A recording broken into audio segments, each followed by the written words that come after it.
Jalen, hijos de... Fue una de las primeras frases escritas en italiano. Es en serio, no me lo estoy inventando.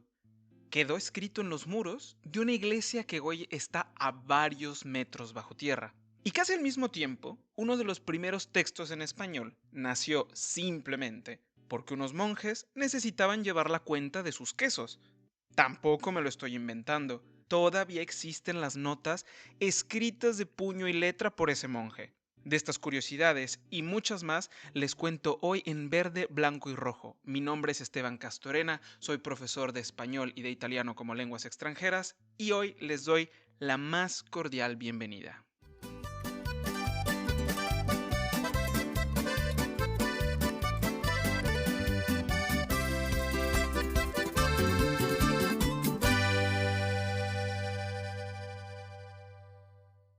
Ok. Antes que nada, voy a aceptar mi culpa. El español como idioma no relaciona exclusivamente a México y a Italia. Estas dos lenguas romances, hijas del latín, establecen una especie de parentela entre Italia y todos los países de habla hispana. Lo sé y lo acepto. Pero como estudioso de la lengua, no podía no hablar de este tema tan apasionante. Quiero empezar hablándoles sobre El nombre de la rosa, la famosísima novela de Umberto Eco, en la que hay un personaje que a mí, particularmente, siempre me ha fascinado. Estoy hablando de Salvatore, un hombre enigmático que habla de forma bastante peculiar.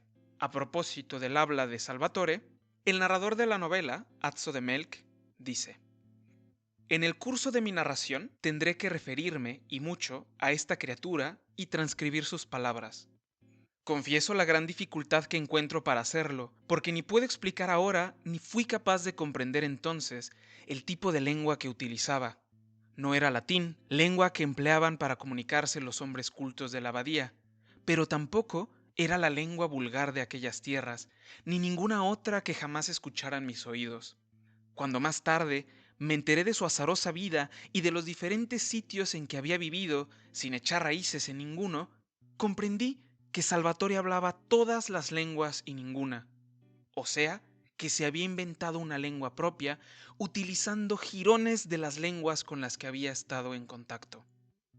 Viajes, jirones y contacto. Umberto Eco lo resume todo con gran maestría. Y ya verán por qué. Ahora, en las escuelas, los maestros siempre son muy claros cuando nos hablan de los orígenes de las lenguas romances.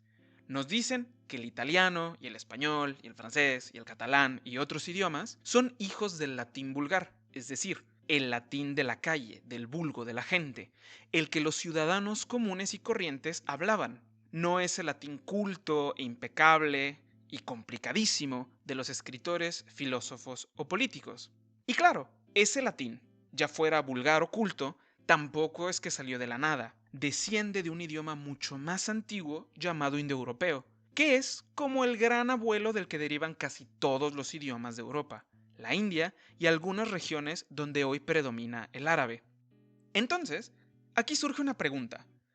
¿Cómo es posible que de un mismo idioma, como el latín, surjan cosas que a veces se parecen tanto y otras que son completamente diferentes? Pues bueno, la respuesta es que la evolución de los idiomas es una cosa continua y que siempre, repito, siempre está ocurriendo. Además, es en los hablantes como ustedes o como yo donde el idioma cambia. La metamorfosis ocurre por nuestros propios errores, los cambios que hacemos al hablar, modas y, claro, las influencias que recibimos de otros idiomas. Imaginemos por un momento a los soldados romanos que expanden el imperio.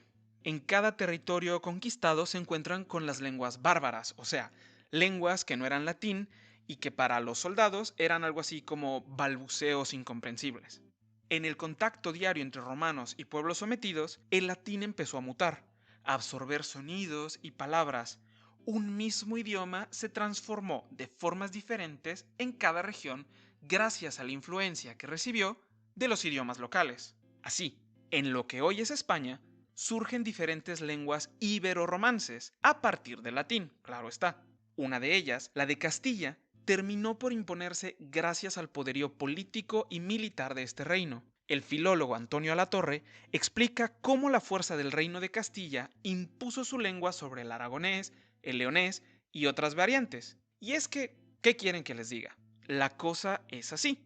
La imposición de un idioma está estrechamente relacionada al poder político y económico de un grupo dominante. La lengua de ese grupo se impone sobre otras variantes. Es lo que es. En todo este proceso, la variante castellana se nutrió del árabe o de algunas palabras germánicas. Finalmente, esta lengua ibero-romance se consolidó como una herramienta de imperio y de unidad, llegando más allá de la península ibérica con la llegada al Nuevo Mundo en 1492. Atención, que una variante se imponga a otras no quiere decir que las otras hayan desaparecido. Actualmente, en la península ibérica se hablan más lenguas romances. El catalán, valenciano, gallego y otras siguen vivas y coexisten con el español de linaje castellano. ¿Y entonces qué pasó en Italia? Bueno, el proceso fue similar, pero un poquito más lento. Desde el latín se formaron diversas variantes itálicas que coexistieron, y ojo, una vez más, que coexisten aún hoy en día, una junto a la otra. El italiano que conocemos actualmente deriva del toscano, y esto fue gracias al enorme prestigio de sus poetas. Fue el dialecto de Florencia, el de Dante Alighieri y posteriormente de Petrarca y Boccaccio, el que terminó por imponerse. Y claro, aquí tengo que hacer una paréntesis. No puedo dejar de mencionar la importancia que tuvo el siciliano y cómo la Escuela de Poetas de Sicilia influyó a los poetas toscanos, como Dante, para animarse a escribir en lengua vulgar y dejar atrás el latín. Pero cerremos este paréntesis, porque esa es una historia para otro día. Lo importante del caso florentino es que además de tener esta gran presencia literaria, con el paso de los años Florencia se volvió una potencia comercial. El florentino significaba entonces dinero y si querías ganarte un billetito extra haciendo negocios en la ciudad, pues había que aprender al menos el mínimo indispensable. Pero cuando digo el mínimo indispensable, digo lo mínimo.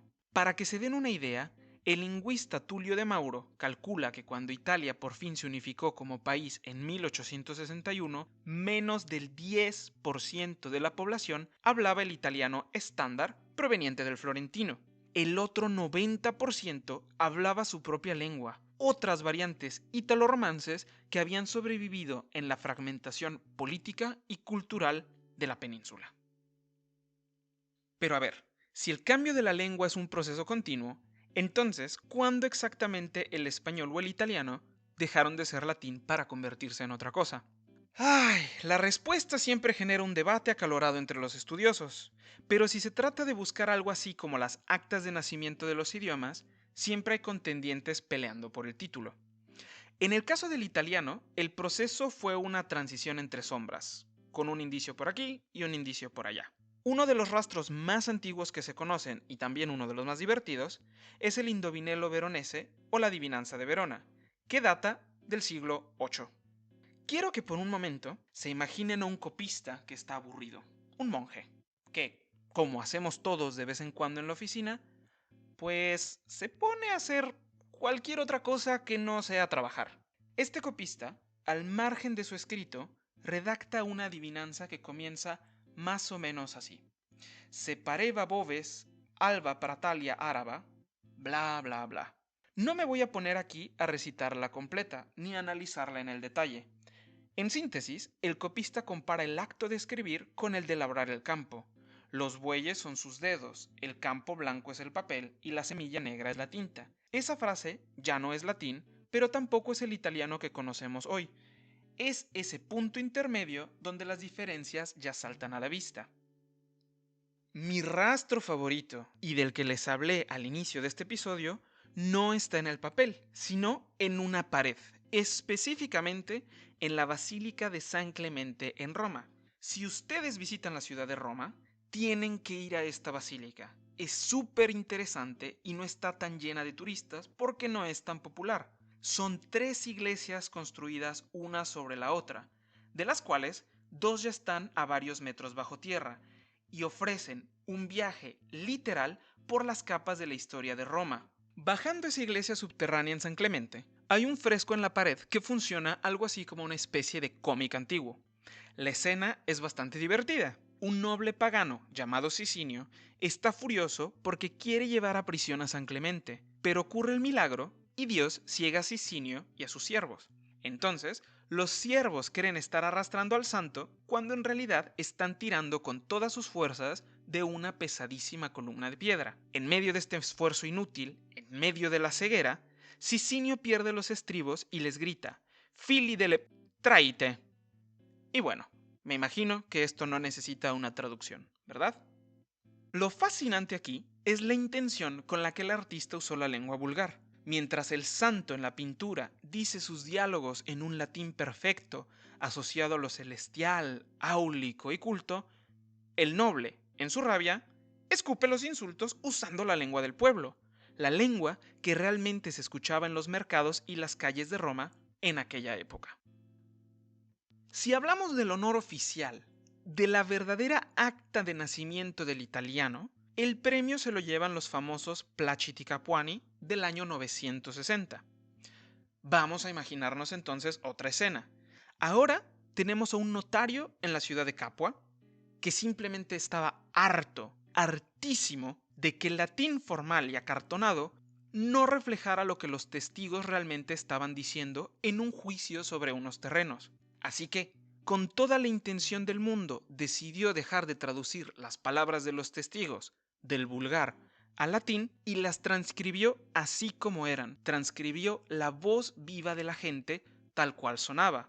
Sao, coquele, terre, etcétera, etcétera, etcétera.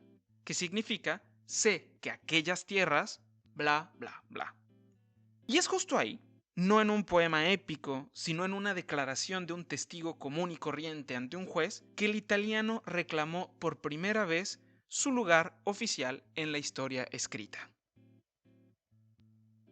Mientras en Italia se gritaban insultos y se discutía por terrenos, el origen del español tuvo un toque un poquito más culinario. Pero antes de hablar de monjes y sus quesos, les cuento algo rápido. Por tiempo, se pensó que las primeras palabras en español eran las famosas glosas emilianenses del siglo X. Básicamente, eran anotaciones al margen de un texto en latín que un monje hacía durante sus estudios. Estas anotaciones tienen un valor histórico increíble, porque están hechas en varias lenguas ibero-romances, no solo en una. Hagan de cuenta que es como cuando hoy lees un libro en otro idioma y para ayudarte a estudiar, escribes la traducción en tu propia lengua, ahí chiquito al margen o entre las palabras. Igualito, nada más que hace 10 siglos. Sin embargo, otro de los testimonios más antiguos y definitivamente el más simpático sobre el nacimiento del español es la Noticia de Quesos o Noticia de Quesos, un documento datado por ahí más o menos del año 974. Ahora vamos a pensar en otro monje. Aquí hay muchos monjes. Este monje no estaba aburrido, este monje sí estaba trabajando, y lo hacía como dispensario en el monasterio de San Millán de la Cogolla, en La Rioja, España. Este hombre tenía que llevar el inventario de los quesos del monasterio, y como el pergamino era carísimo y escaso, tomó una hoja que ya estaba usada por el frente, le dio la vuelta y escribió ahí. Literalmente algo así como un post-it o el recadito que dejas sobre la mesa de la cocina para acordarte de algo. Obviamente, este sacerdote no se molestó en usar el latín elegante. Al fin y al cabo, escribió solo una notita ahí escrita al vuelo y la redactó tal y como hablaba todos los días con sus vecinos. Nodicia de quesos que spisit frater Semeno, es decir, relación de los quesos que gastó el hermano Jimeno. Gracias a este monje que simplemente quería poner en orden su despensa, hoy sabemos que el español ya empezaba a estar en la boca de la gente hace más de 1000 años. Un idioma que se usaba para hablar con los vecinos, hablar en tu casa y que al final habría de convertirse en una lengua con más de 500 millones de hablantes. En fin, en este episodio confieso que me emocioné bastante con las cuestiones del idioma. Pero piénsenlo un segundo. Después de todo este viaje, de todos estos contactos, de repente el buen Salvatore, el monje del Nombre de la Rosa, del que les hablé al principio, ya no suena tan loco, ¿verdad? Esa mezcla caótica de lenguas y jirones que Salvatore hablaba por necesidad es de cierta forma lo que todavía nos pasa a muchos hoy en día que somos bilingües, trilingües o políglotas. Y justo es eso lo que quiero analizar después. Hoy hemos hablado sobre el nacimiento del español y del italiano en las calles y los monasterios, pero la próxima semana quiero entender cómo conviven los idiomas hoy en día. ¿Cómo es que estos se pelean dentro del cerebro de un hablante bilingüe o plurilingüe y dan así lugar a soluciones tan creativas como el itañol que yo mismo hablo de vez en cuando? Mi nombre es Esteban Castorena, les agradezco como siempre que me acompañen en esta transmisión de Verde, Blanco y Rojo y nos escuchamos muy pronto.